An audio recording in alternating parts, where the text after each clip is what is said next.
Ilang kumiwa yung pista. Kapit na. Praise the Lord. Hallelujah. So this morning I would like to share something about the need to be filled with the Holy Spirit. Okay? It's a need, no? It's a need na mapuno ta sa balaang Espiritu.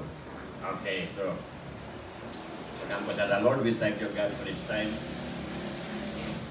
That we have enough time, Lord, to listen to your word as an act of worship. Father God, Lord, open our heart and our eyes of understanding, Father God, that we may be able to absorb and understand your word of how important is the role of the Holy Spirit in our Christian life. Salamat, Lord. Holy Spirit, I am totally dependent on you. Guide me, bless me, and bless your word. And I may be careful enough to return all the glory and honor, thanksgiving. In Jesus' name we pray. Amen. Hallelujah. I think I have preached twice already about being filled with the Holy Spirit. But this time, this is different from those previous two sermons. Okay? The need to be filled with the Spirit of God. We will read the verse in Ephesians chapter 5, verse 18. Don't be drunk with wine, because that will ruin your life. Instead, be filled with the Holy Spirit, singing psalms and hymns and spiritual songs among yourselves, and make music to the Lord in your hearts. Okay? So, the word be filled with the Spirit is not a suggestion, it is a command. Sana siya kasugo. Why? Because to be filled with the Spirit of God is actually a need for each Christian. Okay? If we want to live a life na victorious, we need the Holy Spirit. We need to live a life that is a life of favor and blessing.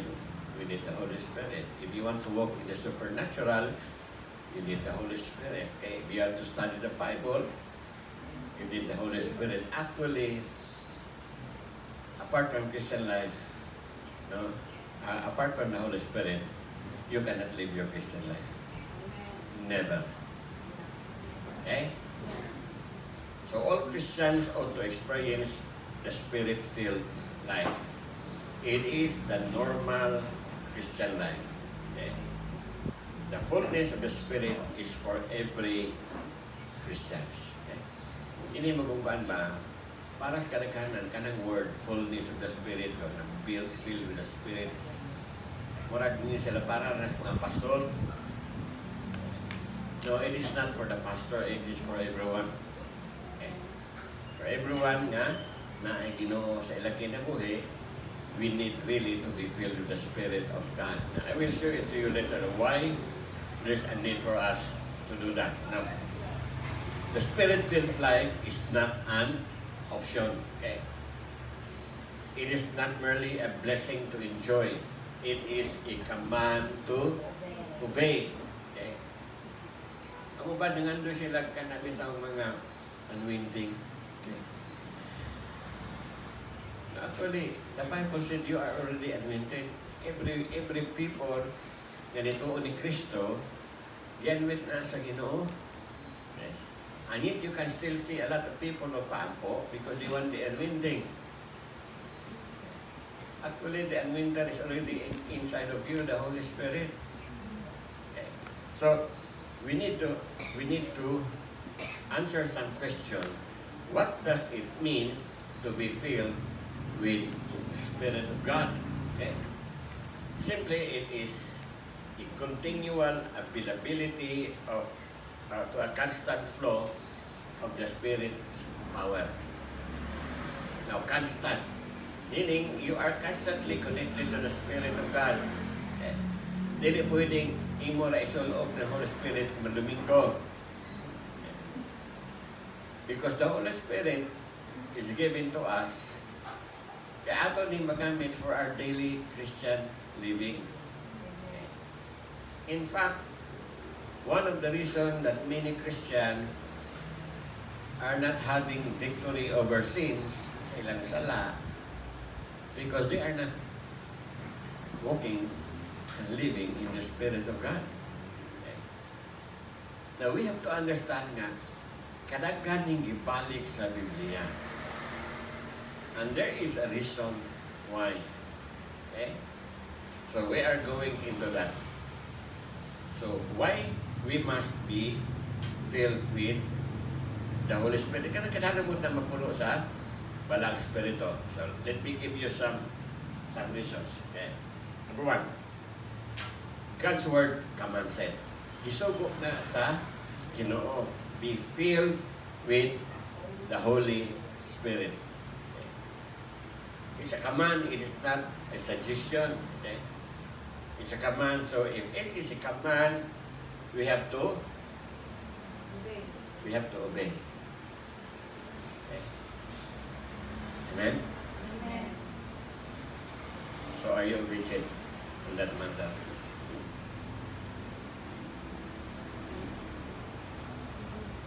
Remember, this is a day-to-day walk with the Spirit. This is not only on Sundays. This is not only kung muwali ka. Okay? This is a day-to-day experience. Number two reason why we must be filled with the Spirit of God, because it is your power source. So kung wala kay Holy Spirit, wala kay Power. Simple lang. Okay? Now, again, sa ako gisulti, daghan sa Christian, hibalo ini nga we must be filled with the Spirit of God. Okay? But we are not conscious on it. Okay? Because, example, kana manghingilin og demonyo. Daghan na kayo kong na-encounter mga pastors na mapaos na lang o bibiyok o demonyo, wagoy ni ko ang demonyo.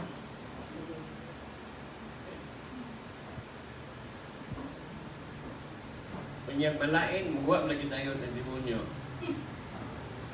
So what's the difference? The difference is in their walking with the Holy Spirit. The Holy Spirit is your power source. Now, last Monday dito mi sa Pantaw, sa Mabinay, kami ni Brother John. Kaya nag-install ko sa bagong seat sa officer sa Mabinay Evangelical Ministers Federation. So, federation to sa mga pastors. Okay. And after the installation, while nangaon namin, nainidoon na ko na dako nga tao ba? Sa pastor, for sure, wag ko kakailan ako. Kung tinuod ko mo, wag ko kailan din mo. Pero ako kailan ko din yung pastor. Ano man? Remember ka itong nag-youth camp sa Cebu, sa Camp Bato? Sa Cebu nga siya. Sa Cebu nga, Camp Bato. Usa ko siyang people ito, pastor. Ni ikaw mo to speaker na mo ito, tulog ka adlaw. Ako mo to. Memorable kitong camp. Grabe ang lihok sa iyo sa tinuod na pastor. Dito nga camp, katong naghindom mo ka pastor, imong ipaundang tong praise and worship. Na ako ipaundang ang praise and worship. Di naman maunang mga siniyawan ba? Klaro naman, dili pang Ginoo. So akong ipaundang ng praise and worship. Sa hunong na simpag, mamunay ko hunong na. Yes, Pastor Bal. So ako silang i-rebuke, ako silang i-correct. And after 30 minutes of explaining, kung balik na worship. And after that, the outpouring of the Spirit came. And yung itong tao, nidoon ako, Pastor, sa niyang imong kulihans, pagmata na ko, nanak ko sa ilalong sa bangko ng kawayan, nag-tongues. And then, I also received the gift of healing. So siya, salamat kayo, Pastor, na ikaw may gigamit sa Ginoo. Okay. So ngayon kung that is your power source, ang Holy Spirit, because I will never forget Camp Batu, Sibunga, because that was, on the first night, the pastors were crying because ako ang nagwali, they could no longer see me. All they can see is blinding light.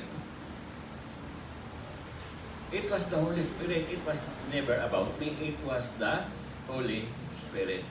I was just a container of His presence. That is what I am driving. If you want to walk a Christian life na siging na-empower,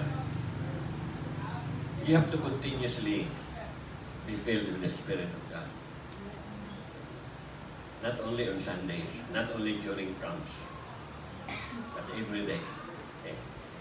And more so, what I am thanking God is sa mga kinabuhi na nangausap. Okay? Very powerful. Okay? So, many of you have experienced that. Pero, kumusta man karon? Na-experience pa? That's your power source. If you want God to use you mightily, be filled with the Spirit of God. Because the Holy Spirit is the administrator of heaven. He administers the power of heaven. Whatever God the Father and Jesus wants, the Holy Spirit administers it. Okay?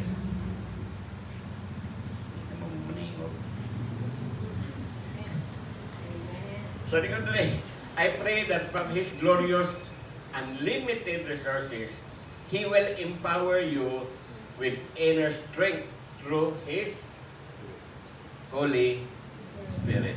Okay? Empower you with inner strength through His Holy Spirit. So, the Holy Spirit is giving us some form of inner strength. Okay? Sa may siya strength ka na. So, okay?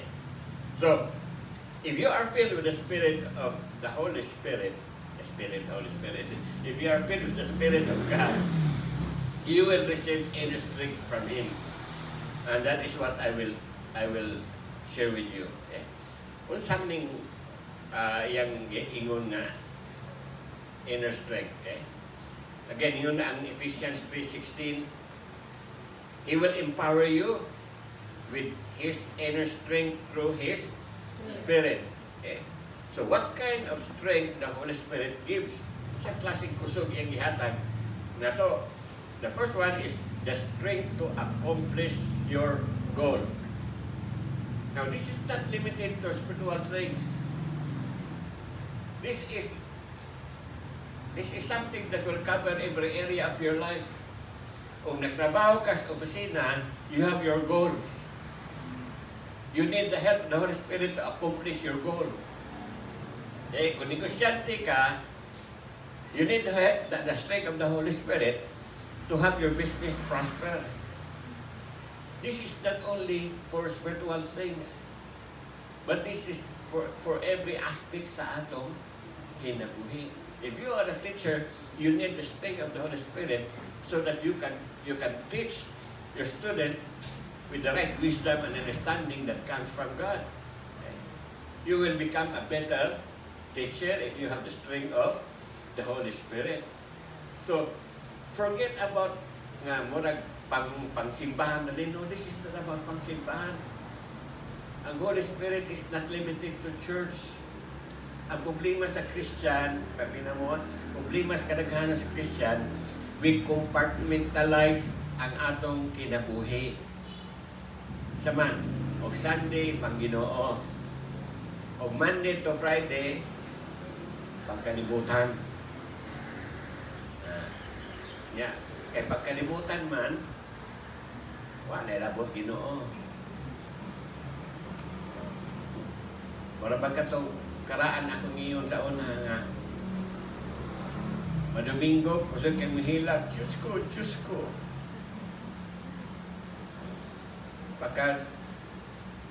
Pagka birthday sa Sabado, kay kapadulong pista, disco. Ano kang ha? Diba? So whatever inyong atubang noon, unsang klase inyong trabaho, unsang klase inyong negosyo or imong profession right now, you need the infilling of the Spirit of God so you can accomplish your target, your goals, your vision, whatever. Okay? Inyo ba nasabdan? Ha? So ningon diri si Karia. Sa NIV nagayon na not by might nor by power but by my spirit, says the Lord. But I am using New Century Version. Then he told me, this is the word of the Lord to Zerubbabel. You will not succeed by your own strength or by your own power, but by my spirit, says the Lord all-powerful. Singon din iyang iinan si Zerubbabel, di kung kamu succeed sa imong kaugalingon maning kamu. You will only do it pinaagi sa Espiritu sa Ginoo. And that is true to us. Regardless of unsa imong trabaho, unsa imong negosyo, unsa imong profession right now, you cannot succeed apart from the Holy Spirit. Kung successful mangani ka, pero dili nang iwas Biblia nga good success. Giklaro yun sa Bible, sa Book of Joshua, ganingon niya nga, you will have good success. Why? There are some success nga dili good. Because you may be successful right now in your business, but you're being successful in your business can steal away your time with God. So it becomes bad. So the Bible said, with the help of the Holy Spirit, He can give you good success. If we are not careful Christians, the great blessing that we receive from God could be the hindrance that could separate us from Him. It doesn't mean na kung ipanalanginan ka, iuyon ang Ginoo nimo. No. Blessing, babina mo ha? Blessing does not mean that God is pleased with you.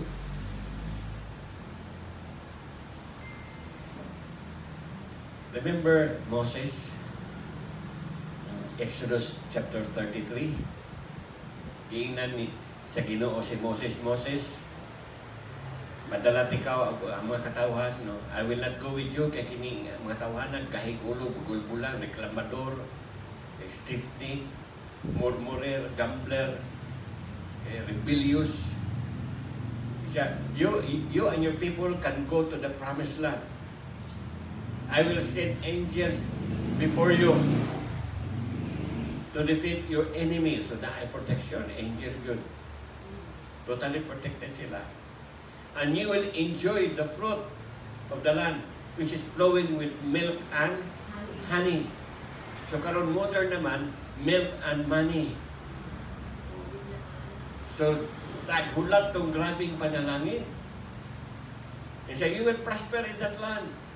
You will have abundance. But my presence will not go with you. Ay nakumbat. My presence will not go with you. So niyon sa Moses, Lord, o dili magmukuyog imong presensya, ay nalaman may ipadala. Pero karon, daghang Kristohanon, bahala walay presensya sa Ginoo, basta kay mo asenso. Amen?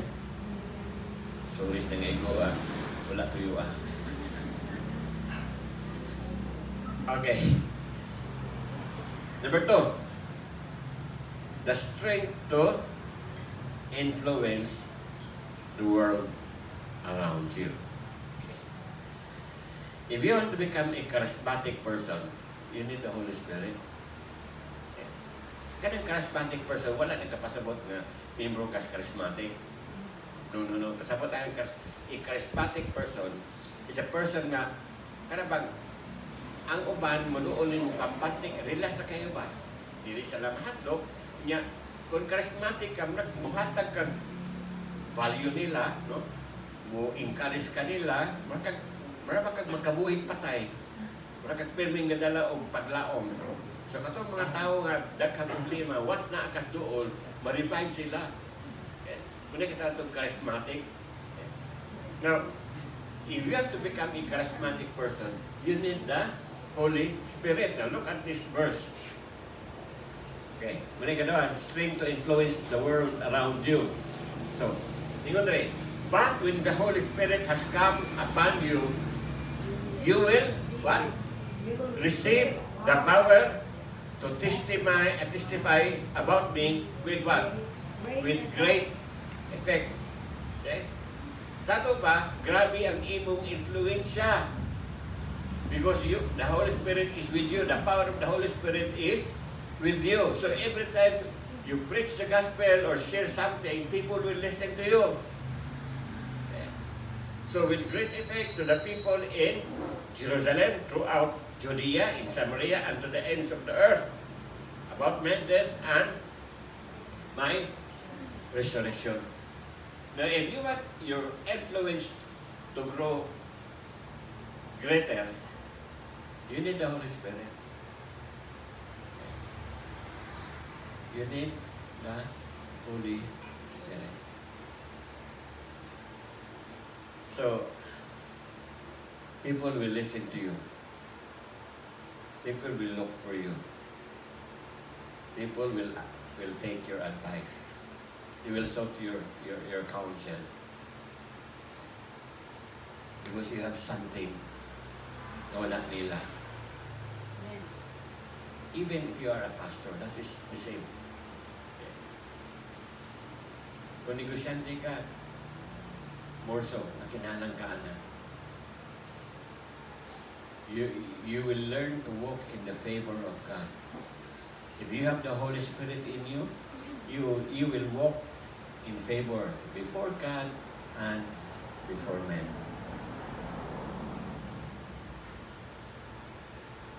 Amen.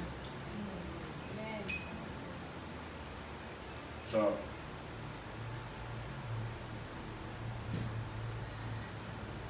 number 3, a letter C. What kind of strength? The strength to resist temptation. Okay. So, without the Holy Spirit, you can never resist temptation. In fact, without the Holy Spirit, you cannot conquer your sinful nature. Nana sa Romans chapter 8. The Holy Spirit, the Holy Spirit will bring into subjection your sinful nature. Ano ba? Apart from the Holy Spirit, you have no power to overcome your sinful nature.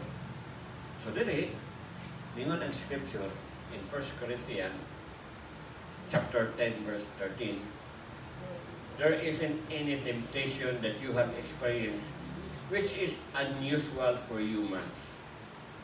God, who faithfully keeps His promises, will not allow you to be tempted beyond your power to resist. But when you are tempted, He will also give you the ability to endure as your way of escape. Give you the ability to endure. Without the Holy Spirit, you have no endurance to overcome temptation. So that's why we need to be filled on a daily basis. Amen? Number 4, the strength in hatag, the strength to endure. Okay? Psalm 118 verse 13 to 14 from Good News Translation. I was firstly attacked and was being defeated, but the Lord helped me, and the Lord made me powerful and strong. He has saved me. Okay? So, who will make you powerful and strong? The Holy Spirit. Okay. So those are the four inner strength that the Holy Spirit gives to us. Now, let's proceed to number 3. Why we need to be filled with the Spirit of God. The number 3 reason is, it is the only way to please God. Without the Holy Spirit in your life, you can never please God the Father. Ningon ang scripture. Romans 8:5. For those who live according to the flesh set their minds on the things of the flesh. But those who live according to the Spirit set their mind on the things of the Spirit. So, wala pa na itumpay, no? Ano ba, kung tawhanon ka, nakasintro na ka sa mga kalibutanon, mga unod nun. But kung naanin mo ang balang spirito, you fix your mind on spiritual things. Okay?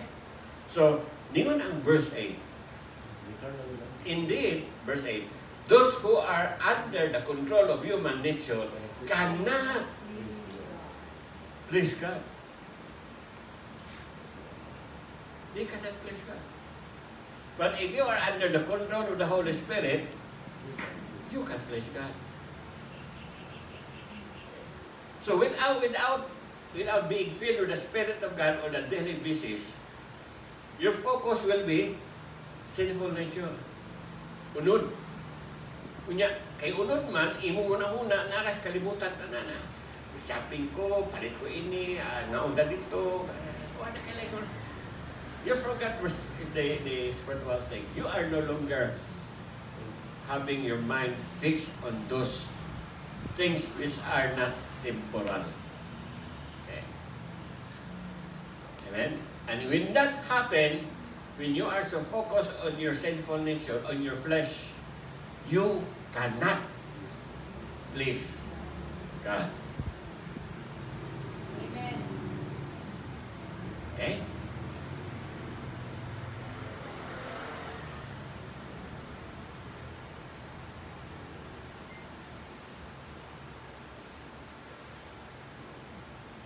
Balikin mo, Mama. Manandong. Number 4, without the Holy Spirit, you cannot even understand God's Word. Maglisod kang basa sa Biblia. I remember nung buhay pa akong manghod, leader man to siya kinigla niya, Couples for Christ. Sa bando ko to buntag niya, ito ko sa ilang kay ako ituyo niya. Pag-upput ako kay Bible study ning mga Couples for Christ, mga leaders. Okay? Dito silang balay itong tanang leader sa Couples for Christ, this Valencia. So, atras na ako. Yung mga dali, likod pong. Likod, tapos balkodahe. Minaw ko sa ilang diskasyon. Nag-discuss sila sa Exodus, kabahay ni Moses, katong i-raise up ni Moses iyang sungkod niya, silang Joshua nakikaway sa Amerikait, so iputan ni Moses iyang sungkod, maperde silang Joshua, kung iyang taas ang sungkod, mudaog sila ni Joshua niya, kapoy na magsigig isa, kay gulang na Moses, ni Atos Aaron, ikupot sa buktod, sa pikas, si Hor. So, ito ilang discuss, minarap po. Nilingin mo ito usa, ay maminaw tang Pastor Church o sa iyang pa ini, pagsabot ini. O, di paro gusto nga, akong ipasabot sila, muni. So, bulog ako sila ilang komentar. Ay, sakto to, oo, di na ibuto pasabot. Pastor, kami gabasan, marami gabasan comics. Di ko malimot ilang komentar. Marami gabasan comics. Lahat kayo na imo, Pastor. Nga ala-ala mo gumibalang spirito. Di ko ba wala. So yun na kung wala kay Holy Spirit, di ko ka kasabot sa imong gibasa. Why? Yun na rin, 1 Corinthians 2:14. A person who does not have the Spirit does not accept the truth. Ang Word of God is known to be the truth. that comes from the Spirit of God, that person think they are foolish and cannot understand them because they can only be judged by the truth, to be true, by the Spirit of God. Bisa pag-unsa ka, grabe ng truth, nga imong basahon ito, wala yung Holy Spirit, di yung ka kasabot. How many times, for example, the parable of the prodigal son. Every time I read that one, naawi bagong insight. From that parable, I have already preached 8 different sermons from that single parable. Why? The Holy Spirit opened up my mind. And I can see another thing. Oops, wala sa una. So that's the beauty. Kung magtuon kang Bible, that the Holy Spirit is with you so that you can understand. Ngayon dali ang net, ang New English Translation, yun dali. The unbeliever does not receive the things of the Spirit of God, for they are foolishness to him. And he cannot understand them because they are spiritually discerned. The unbeliever, klaro good, the unbeliever. Ang walay Kristo, di ko nakasabot ang basa sa Biblia. Di ka na. Because without the Holy Spirit, they cannot understand. Their understanding are dull. Okay? Kubalan na, nahupa siya na habol. Okay? So, the unbeliever does not receive those things. Okay? So that's why we need to be filled with the Spirit of God. And again, another one. John chapter 16, verse 13, from the net. But when He, the Spirit of truth, comes, He will guide you into all truth.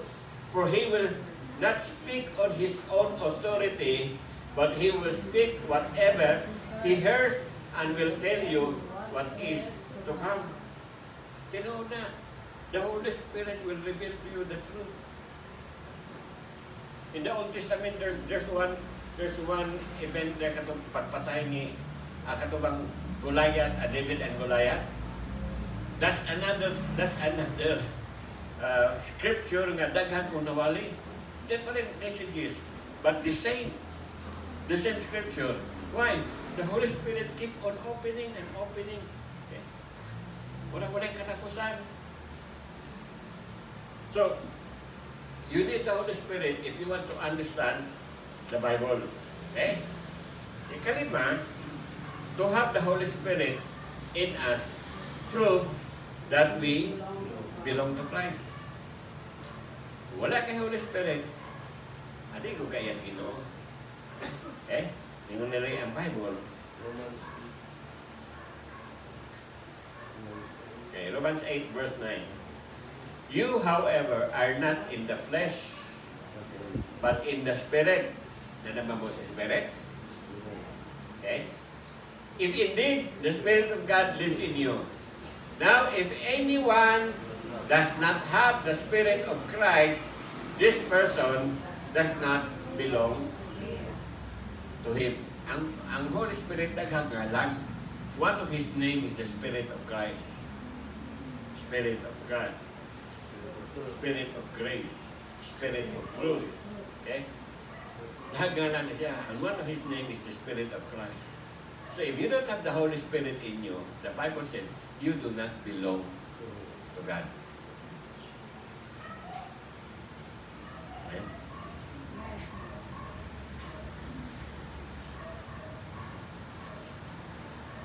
Hello?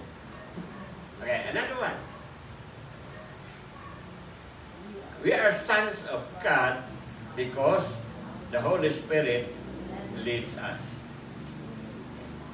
Says on the scripture, Romans 8:14, said that, for all who are led by the Spirit of God are sons of God now. What lagi daughter? Laki na din eh. Sons of God. Now, the word sons there is not about gender. Okay? The word sons refers to your position in the family of God. Okay?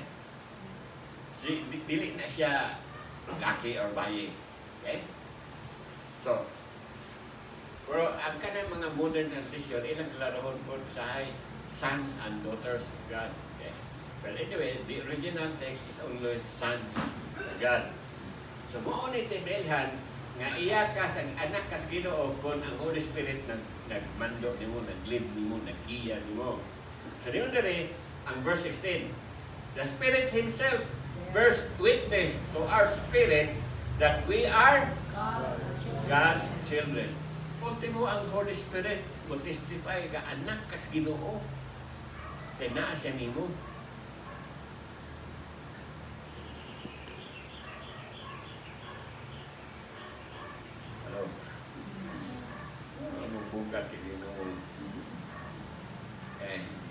Romans 8:15, Good News Translation. The Spirit makes you, the Holy Spirit makes you God's children. Romans 8:16, the Good News Translation. God's Spirit joined Himself to our spirit to declare that we are God's children. Ibalik-balik. That's why it is very important for you to be filled with the Spirit of God.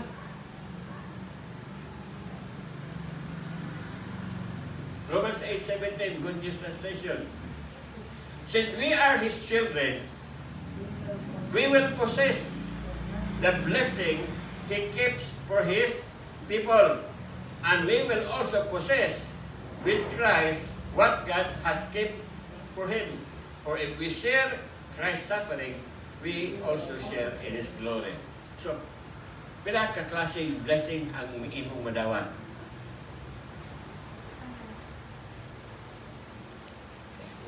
The first group of blessing is ninyo dali.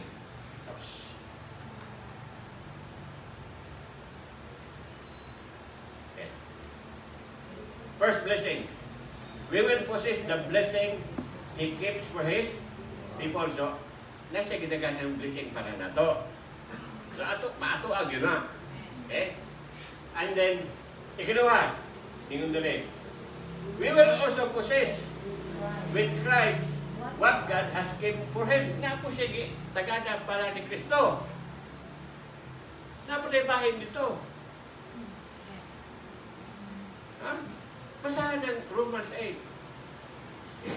We become heirs of God and joint heirs of Christ. And what belongs to Christ also belongs to us. Di suportahan na ninyo. So, unsay iyan ni Kristo, ito patay bahin. And that is only possible if we have the Spirit in us.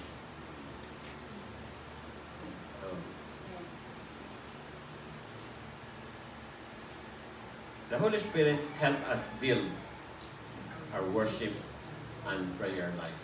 So, diba? Worship life, prayer life. Lahat ng prayer sa worship.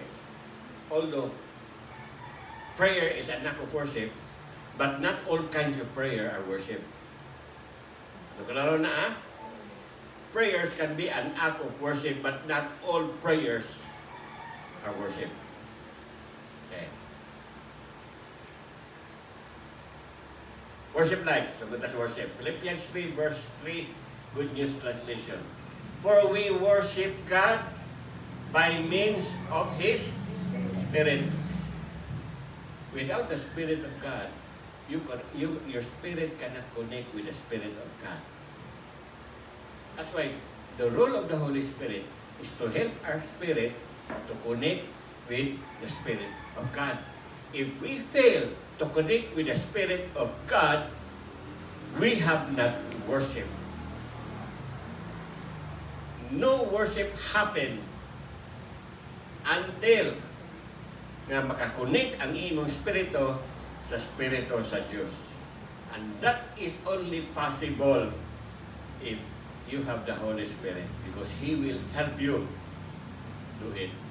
That's why yung under by means of His Spirit. Ilagay sa spirito sa Ginoo. Okay. And rejoice in our life in union with Jesus Christ. Okay. Sa atong prayer life.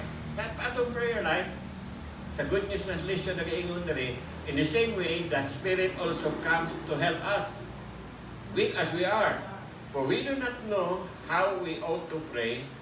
The Spirit Himself pleads with God for us in groans that words cannot express. Now, there are many times na wala tayo bilukod sa iyan po. And when that happens, the Holy Spirit takes over. Okay? And He will help us pray to God with groanings that can never be understood.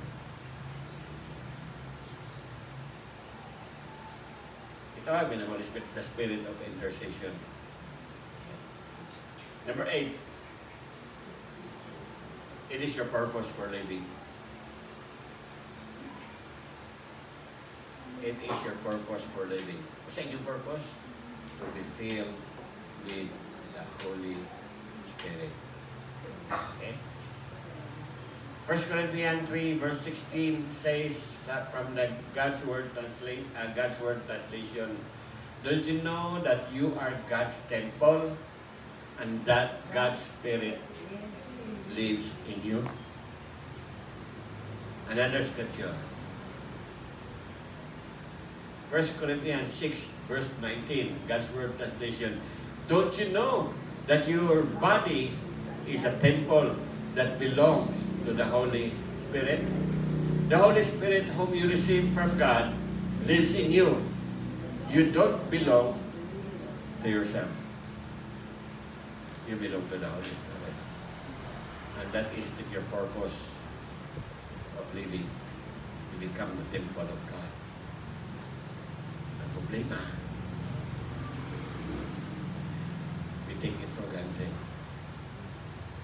You live life as if dili ta templo sa Ginoo.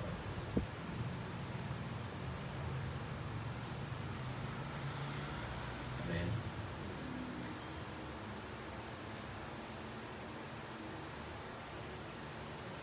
So what is the sign that you are filled with the Spirit? Okay. Simple lang. The primary sign is the fruit of the Spirit. If you bear the fruit of the Spirit in your life, you are filled with the Spirit of God. Now, fruit of the Spirit na dili na imong prutas. Iyahan na. Dili na imong nga prutas, ha? It is the fruit of the Spirit, not the fruit of pati. Not the fruit of nila. If you bear the fruit of the Spirit in your life, that is a good sign that you are filled with the Spirit. You desire anointing?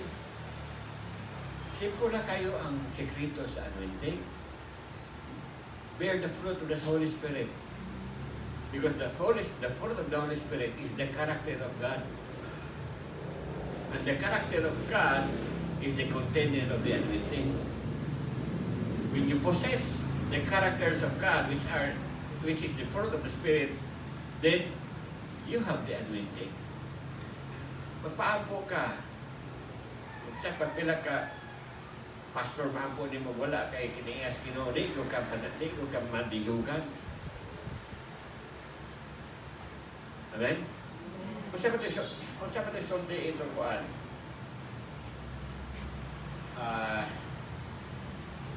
Ephesians katong gibasa nga kuan, balik ko ko sa ikaduha nga slide gikan sa sinundanan. Ephesians 5:18. 5:18 na to, 5:19. Okay, dara. I would like to close this. If ayaw niyong basa ni versikulo, this is what we call contrast. There's a contrast.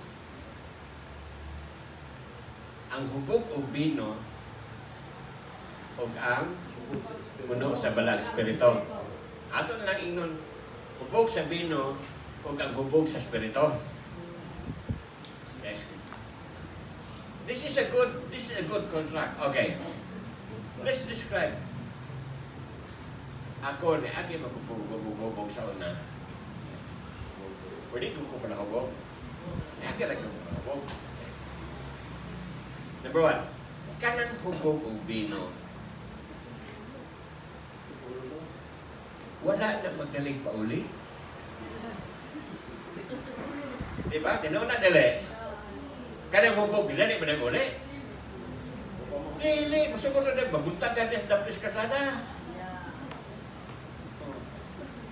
Kanang nahubog sa balang spirito, dili na magdaling uli, kanang simba. Ay, kaya po mga magwalis, Pastor Jude, muto na. Wa ka nahubog sa balang spirito, mamuna, kagaliri ka uli. Kaya nahubog pa ka, di ka panaling uli. Sugod na kang mabutang hapon. Okay. Sabay ko ang lahubog. Kanang hubog, historiador. Sa dili hubog, hilumon. Pag mahubog na, historiador. Okay. Kanang napuno sa balang spirito, nga hilumon, pag napuno sa balang spirito, historiador. Pero sige istorya sa iyang gugmas Ginoo, sige istorya sa gospel ni Lord. So daghang wala pa nangahubog. Okay? So now, kanang nahubog og bino, tig amigo. Kapila na ko kay balag og hubog nga murag dugay mi nagkaila. Bro, kumusta ka? Asa ka? Pula sa ni. Dagang mga palahubog nga tawgon kag bro sa dili mo bro. Tawgon kag brad sa dili mo kaila. Hubog man, bino man nag-control. Pero kung Holy Spirit, hubog kag Holy Spirit, kanang tao, hubog ka nandoon sa nyawan, sa pulo sa Ginoo, pagbitan sa gugma sa Diyos. Sunod, kanang palahubog, bisag iyang tingog murag ilantang karabaw. Mangagaw ng mikrofon, kusog ng mukanta. Sa iyang tingog murag naipit na tuko, mukanta na.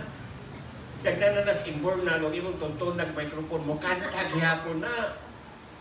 Ingantahon ng palahubog, nahubog.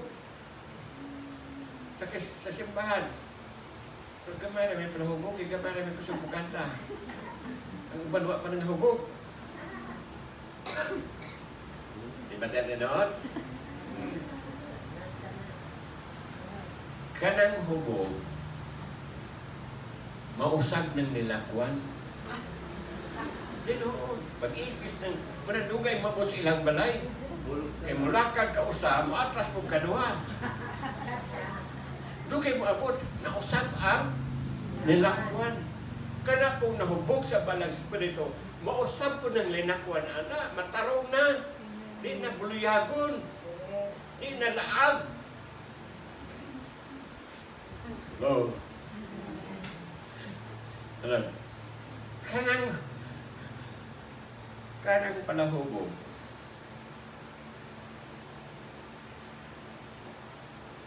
Gastador. Paala gulay kapilit bugas basta kayo magkailong. Tanaw na nila. Mangutang pa mga ni basta magkadungag ko sa kalungnig. Gastador ang palahubog. Ang kanang napuno sa balang spirito, mas gastador na. Gusto ka ni muhatag og tithes o offering. Gusto ka ni muhatag og kanang mission offering. Gusto ka din muhatag sa pastor? Ha? Muna yung mga palahubog sa spirito. Okay? Gastador sa buluhaton sa Ginoo. No, dili gastador sa Shopee o sa Lazada o sa Lidra.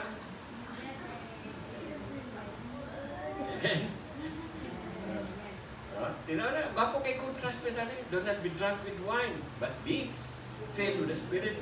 Sakto ang yung description. Bread kayo full. Amen? May mga panhubog din eh. Walang spirito. Nagtulor ako nadunggan. Ito ba lobog bino, di ba? Ha? Now, you know the reason why there's a need for us to be filled with the Spirit of God. It's very important. It's very critical na mapuno ta sa balaang Espiritu. Amen. Amen. Hallelujah. Nagkapon na. Dapat mo lang ini.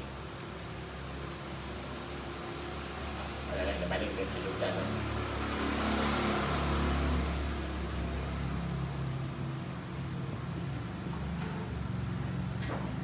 Father God, Lord, we thank you for your word this morning. Thank you for reminding us the importance of being filled with the Holy Spirit continuously. Lord, by your grace, help us. And we'll be conscious on a daily basis that we are the temple of the Holy Spirit. That the Holy Spirit dwells in us. That through Him, Lord, He will lead us. That through Him we become your children. With Him in our life, Father God, that's the only thing that we can please you.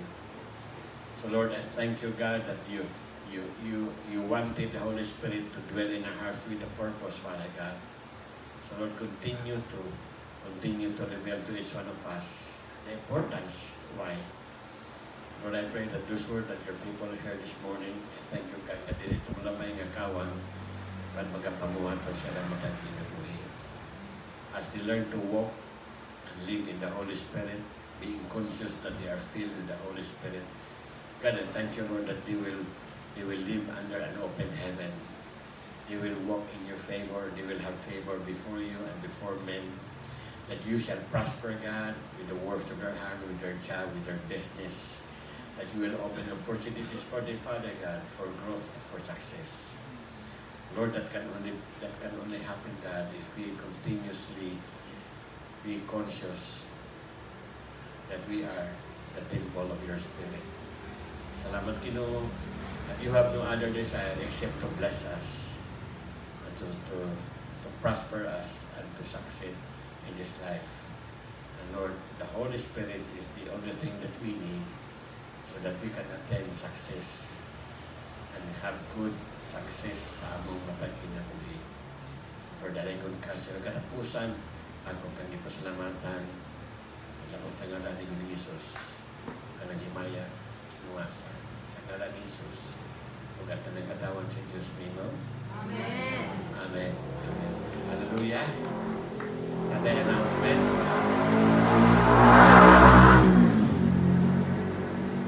Wala. Ugma din, natay pag-iitang mawali ugma dito sa ilang kuan. Sabas. Si Reverend Pati Lito na speaker.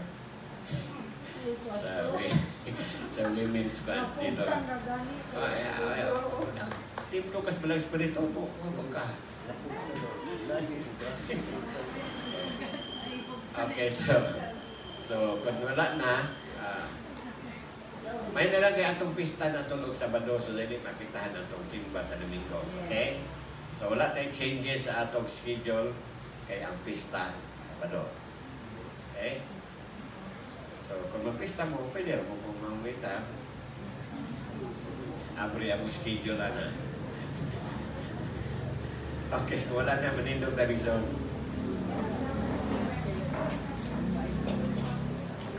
Father God, Lord, I thank you, God, for all the things that we have learned this morning. Yes, Lord. Lord, as we depart from this place, God, we pray that your presence will go with us. That, Lord, your faithfulness will sustain us. Your goodness, Lord, will provide for us. Your mercy will protect us, O God. And thank you, Lord, that this week you will abundantly meet every need of your people present in this gathering. Yes. Meet their need, Lord, with abundance and with more than enough. You will extend your healing hand to those who need healing. And you will cause your peace to saturate our hearts, Father God. Salamat, Ginoo. Among kaligaya at pasalamatan. Na may the grace of our Lord Jesus Christ and the love of the Father and the fellowship of the Holy Spirit be with you now and forever. And all people of God says, Amen. and God bless you. Manlingkod sa ta.